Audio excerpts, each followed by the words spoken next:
वो रो रही थी। ताहिर ये महसूस कर रहा था कि दुनिया के तमाम अनासिर की कुव्वत तकसीर सिमटकर उस लड़की के वजूद में आ गई है। उसने पहली बार उस हसीन चेहरे की तरफ गौर से देखा जिसमें हजारों बिजलियाँ तड़प रही थीं। ताहिर ज़ब्त ना कर सका। सफिया, सफिया, काश मुझे पहले मालूम होता। मुजरिम तुम नहीं, मैं हूँ। कराकोरम जाने से पहले मुझे मालूम न था कि तुम मुझे इस हद तक काबिल तवज्जो समझती हो। लेकिन इस सफ़र ताहिर यहाँ तक कहकर खामोश हो गया। सफिया जैसे गहरे पानी में गोता लगाकर सांस ले रही हो। ताहिर के मुंह से अपना नाम सुनकर वो फिर उम्मीद का छूटा हुआ दामन पकड़ रही थी। बताइए, उस सफ़र में क्या हुआ? बताइए। मैं एक लड़की से शादी का वादा कर चुका हूँ। ताहिर का ख्याल था कि वो अल्फाज सुनने के बाद उस पर हकारत से एक निगाह डालने के बाद भाग जाएगी, लेकिन उस जंबिश तक न हुई। नफरत और हकारत की बजाय उसके होंठों पर एक दिलफरेब मुस्कुराहट थी। तल्ख होने की बजाय उसने मीठी और दिलकश आवाज़ में कहा, तो तुम मुझसे नफरत नहीं करते? मैं तुमसे कैसे नफरत कर सकता हूँ? क्या वो खूबसूरत है? हाँ, यकीनन मुझसे कहीं ज़्यादा खूबसूरत होगी। नहीं, मुझे मालूम नहीं। अगर आप इसके साथ शादी का वादा ना कर चुके होते तो क्या फिर भी मेरी इल्तिजाएं ठुकरा देते और मुझे साथ ले जाने से इनकार कर देते? हाँ, मौजूदा हालात में फ़र्ज़ मुझे इनकार पर मजबूर करता है। मैं मैदान तुम्हारी हिफाजत करने के बजाय इस शहर और मुल्क की चार दीवारी पर पहरा देना ज़्यादा आसान समझता हूँ। इसका नाम क्या है? सुरैया। कहाँ है वो? बलख में। अगर उसे मालूम हो जाए कि इसकी तरह बागदाद में भी उसकी एक बहन को चाहती है तो क्या उसे अपनी खतलपी समझेगी? नहीं, वो हद से बहुत बुलंद है। एक औरत दूसरे औरत की मजबूरियाँ समझ सकती है। आप इसके साथ शादी कर ले। मैं उस उम्मीद पर जिंदा रहूंगी कि मैं किसी दिन उससे रहम की भीख मांगकर आपके पास जाऊंगी और हम दोनों अपने लिए आपका दामन कुशादा पाएंगे। उसकी लौंडी बनकर गुजारा कर लूंगी। मैं सिर्फ ये जानना चाहती थी कि आप मुझसे नफरत तो नहीं करते। ये मेरे लिए बहुत बड़ा इनाम है, बहुत बड़ा सहारा है। उस मजबूत चट्टान पर खड़ी होकर सारी दुनिया के साथ लड़ सकती हूँ। मैं अब चचा, चच्ची और कासिम को जवाब दे सकती हूँ। मुझे किसी का खौफ नहीं।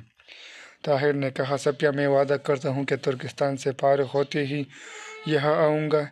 इस वक्त तक मेरे मुतल्लिक शायद तुम्हारे चचा की राय भी बदल जाए और मैं इस बहुत बड़े इनाम के लिए दामन फैला सकूं। मैं तुम्हें यकीन दिलाता हूं कि मेरी मोहब्बत के आसमान पर हर वक्त दो सितारे जगमगाते रहेंगे। मेरी निगाहों में तुम्हारा और सुरैया का दर्जा एक होगा। मैं आपके दामन की गर्द बनकर भी आपके साथ रहूंगी।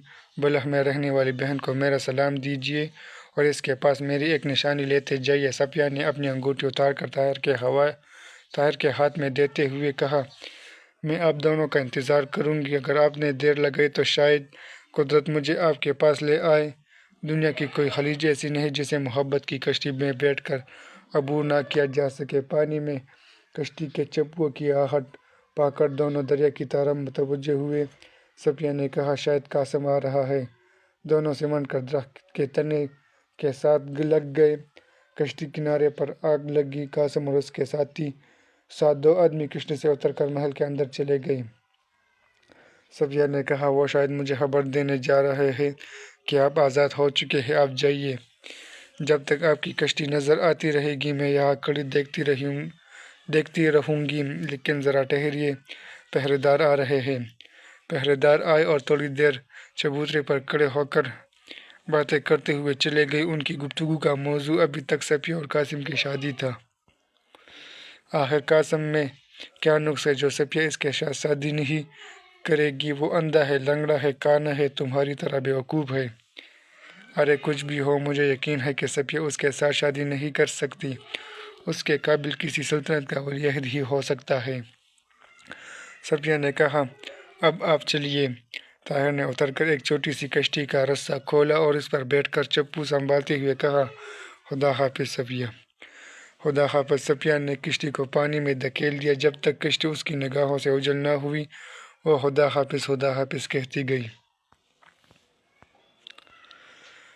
सुबह के वक्त वज़ीर-ए-आज़म ने सफिया की तमाम बातें सुनने के बाद कहा, अगर ये बात सही साबित हुई तो मैं तुम्हें एक बात का यकीन दिलाता हूँ और वो ये कि मेरी भतीजी की शादी मेरे नालायक बेटे کے ساتھ نہیں ہو سکتی۔ میں جانتا تھا کہ طاہر ایک مخلص نوجوان ہے۔ میں اس کی گرفتاری کے خلاف تھا، اس لیے میں اسے اور اس کے دوستوں کو بھاگ جانے کا موقع دیتا رہا۔ مجھے یہ پیغام بھیج کر اس کے ساتھیوں نے اپنے خلوص کا دوسرا ثبوت دیا ہے، ورنہ بے خبری میں شاید وحید الدین کے بعد میری باری آتی۔ مجھے اس بدماش نے کہا تھا کہ وہ خلیفہ کے حکم سے آج اسے قید سے فرار ہونے کا موقع دے گا۔ میں ابھی جاتا ہوں۔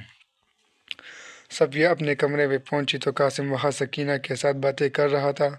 اس نے صفیہ کو دیکھتے ہی کہا، صفیہ میں ایک بہت بڑی خبر لے کر آیا ہوں۔ محب نے ابھی مجھے اطلاع دی ہے کہ طاہر قید خانے سے بھاگ گیا ہے۔ میں نے اس سے تفصیلات نہیں پوچھی، میں خبر سنتے ہی تمہارے پاس آیا تھا۔ میں ابھی اس کے پاس جا رہا ہوں، وہ نیچے دریا کے سامنے برآمدے میں بیٹھا ہے، وہ واپس آ کر تمہیں ساری واقعات بتاؤں گا۔ سکینہ نے کہا، شاہی قید خانے سے طاہر کے بھاگ نکلنے کی تفصیل بہت دلچسپ ہوگی۔ چلو صفیہ، ہم کمرے کے پردے کے پیچھے بیٹھ کر سنیں۔ کیوں قاسم، ہمیں تمہاری باتیں سننے کی اجازت ہے، لیکن اس شرط پر کہ تم جو کچھ سنو وہ کسی سے نہ کہو۔ بات یہ ہے کہ اسے بھاگنے کا موقع دینے میں میرے چند دوستوں کی کوششوں کا دخل ہے۔ واہ، کیا ہم کوئی احمق ہے؟ قاسم کمرے سے باہر نکل گیا۔ سکینہ نے صفیہ سے کہا، چلو صفیہ، مجھے اس کے بھاگ نکلنے سے بہت دلچسپی ہے۔ صفیہ جو کچھ جاننا چاہتی تھی وہ جان چکی تھی، لیکن کچھ سوچ کر وہ سکینہ کے ساتھ دینے پر آمادہ ہو گئی۔ دریا کے کنارے کمرے میں پہنچ کر وہ دروازے کے پردے کے پیچھے کھڑی ہو گئی۔ محب یہ کہہ رہا تھا، اب مجھے ڈر ہے کہ اگر اس نے کسی کو بتا دیا تو ہماری شامت آ جائے گی۔ قاسم نے کہا، نہیں، وہ آپ جیسے محسن کے ساتھ دھوکہ نہیں کر سکتا۔ محب نے کہا، اس کے محسن تو تم ہو، میں نے سب کچھ تمہارے لیے کیا ہے، اور میں نے اسے بتا بھی دیا تھا کہ تمہیں صرف قاسم کی سفارش پر بھاگنے کا موقع دیا گیا ہے۔ لیکن وہ بھلا کیسے؟ کیا تم نے مجھے جو 500 دینار دیے تھے وہ قید خانے کے 5 پہرے داروں کو خریدنے کے لیے کافی نہ تھے؟ قاسم نے پوچھا، آپ نے اسے کہاں پہنچایا؟ محب نے جواب دیا، قید خانے سے باہر اسے چھوڑ دیا گیا تھا، وہ یقیناً اپنے دوستوں کے پاس گیا ہوگا۔ مجھے امید ہے کہ وہ بہت جلد بغداد چھوڑ کر چلا جائے گا۔ اس نے میرے ساتھ یہ وعدہ کیا تھا کہ وہ اپنے 2 دوستوں کے سوا کسی سے نہیں ملے گا اور رات کے وقت ہی بغداد چھوڑ کر چلا جائے گا۔ تو اس کا مطلب یہ ہوا کہ اب ہم اس کے متعلق کچھ نہیں سنیں گے۔ مجھے افسوس ہے کہ حکومت کے بعض عہدیدار ان سے بدظن ہو گئی، ورنہ وہ ایک کارآمد نوجوان تھا۔ بہرحال میرے متعلق وہ بری رائے لے کر نہیں گیا۔ صفیہ کی قوت برداشت جواب دے چکی تھی۔ اس نے چہرے پر نقاب ڈال کر دروازے کا پردہ اٹھایا اور برآمدے میں داخل ہو کر بولی، تم دونوں کس کو بیوقوف بنانا چاہتے ہو؟ یہ خبر اب تو آدھے شہر میں مشہور ہو چکی ہے کہ ماہی گیروں نے آدھی رات کے بعد دریا سے ایک لاش نکالی ہے اور وہ طاہر کی ہے۔ قاسم اور محب کے چہروں پر ہوائیاں اڑنے لگیں اور وہ پٹی پٹی آنکھوں سے صفیہ کی طرف دیکھنے لگی۔ صفیہ نے کہا، اور چچا جان؟ تیسرے پہر یہ سنتے ہی خود قید خانے میں تحقیقات کے لیے چلے گئے تھے۔ وہاں ایک اور لاش ملی ہے اور اس کے منہ میں زہر آلود پنیر تھا، وحید الدین سابق وزیر خارجہ کی لاش۔ اور جانتے ہو کہ چچا کو داروغہ نے کیا بتایا ہے؟ رات کے وقت بغداد کے ایک بہت بڑے غدار کے حکم سے 2 آدمیوں کو زہر دیا گیا تھا۔ ایک وہ جس کے متعلق تم ابھی باتیں کر رہے تھے، جس کی لاش بغداد کے کسی چوراہے پر انتقام کے لیے پکار رہی ہے۔ دوسرا وہ جس کے قید ہونے کا علم تمہارے دوست اور اس کے چند ساتھیوں کے سوا کسی کو نہ تھا۔